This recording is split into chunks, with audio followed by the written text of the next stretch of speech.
নমস্কার, দীপার রান্নাঘরে আজকে তরকার ডাল। চলুন দেখে নিই। তরকার ডালটাকে সারা রাত ভিজিয়ে রাখবো। তারপর কেটে নেব টমেটো, পেঁয়াজ, রসুন, আদা, কাঁচা লঙ্কা। কড়াই গরম করে তার মধ্যে দিয়ে দেবো তেল, জিরে এবং শুকনো লঙ্কা। দিয়ে দেব রসুন কুচি, আদা কুচি।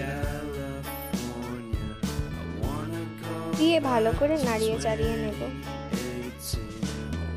ভালো করে নাড়িয়ে চাড়িয়ে নেওয়ার পরে দিয়ে দেবো আমাদের কেটে রাখা পেঁয়াজ।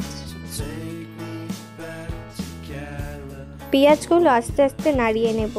ভালো করে ভাজা হয়ে যাওয়ার পরে পেঁয়াজগুলোর মধ্যে আমরা দিয়ে দেব টমেটো। তারপরে দিয়ে দেবো আমাদের কুচিয়ে রাখা লঙ্কা। ভালো করে নাড়িয়ে চাড়িয়ে ভেজে নেব। তার মধ্যে দিয়ে দেবো স্বাদ অনুসারে নুন, হলুদের গুঁড়ো, লঙ্কার গুঁড়ো দেওয়ার পরে ভালো করে নাড়িয়ে নেব।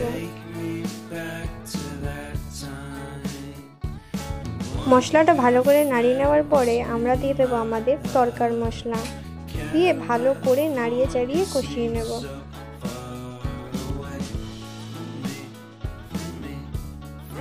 মশলাটা কষে আসলে আমাদের সেদ্ধ করে রাখা তরকাগুলো দিয়ে দেব ও ভালো করে নাড়িয়ে চাড়িয়ে ফুটিয়ে নেব। বন্ধুরা, তৈরি হয়ে গেল আমাদের তরকা।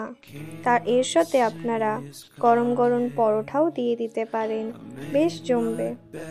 অবশ্যই আপনারা এই রেসিপিটা ট্রাই করে দেখবেন ঘরে, কেমন হয়েছে আমাদেরকে জানাবেন। ভালো থাকবেন।